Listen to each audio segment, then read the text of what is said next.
Hey guys, before we get started with our show, I have a quick announcement. We are giving away a trip for two to Cabo or Hawaii. All you have to do is leave us a review. We have more details below. Enjoy the show. Hello everyone, I'm back with this week's real estate update. I'm Jennifer with the Del Rio Group, and this week I'm here with Matt. Hey everybody. And we're going to be discussing how to get your client's offer accepted in this hot market. But first, Matt, tell our viewers a little bit about yourself.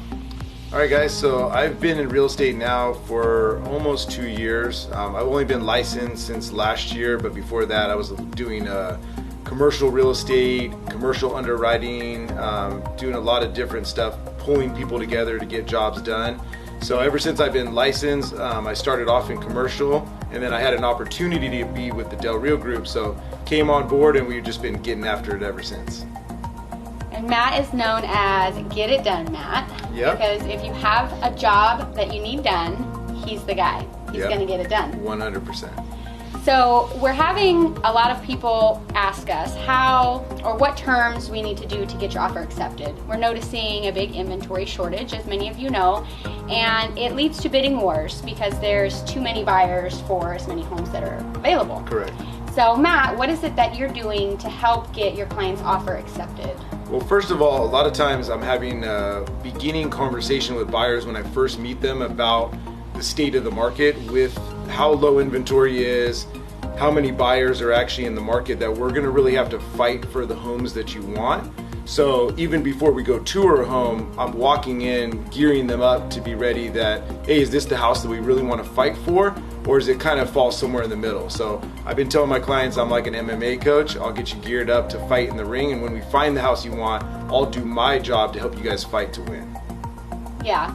Is there anything else that you're using as techniques or terms that help as far as getting the offer accepted, that you're like your little secret tricks or? Yeah, as far as specific tactics, I probably have 3 items that I tell all my buyers. One is one of the most important, which is the appraisal contingency. So based on where the house appraises, that's what the value of the house actually is.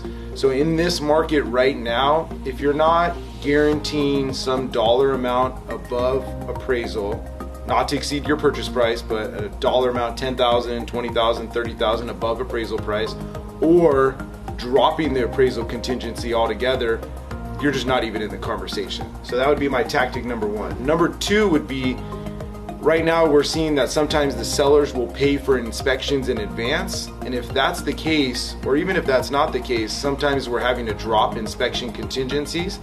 That doesn't mean we're not going to do inspections, but that kind of frees up the offer for the sellers to understand that, hey, this is the price that we're offering, we're dropping the majority of the contingencies and we really want this house, so we're freeing up to be able to do that. Mm-hmm. Number 3, this is my most important piece as your real estate agent, is talking with the listing agent.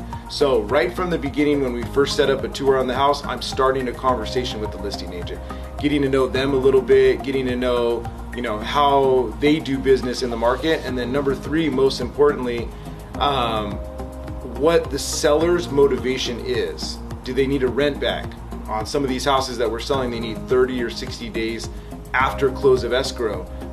Is it just money? Is it, more contingencies being dropped or terms being kind of tweaked and dialed a little bit? So I think one of the biggest parts of why I get most of my offers accepted is because of those conversations. And if we can get the price point in the right area and all the terms dialed in correctly, we at least put ourselves in the top 3 and get a chance at getting that house that you really want.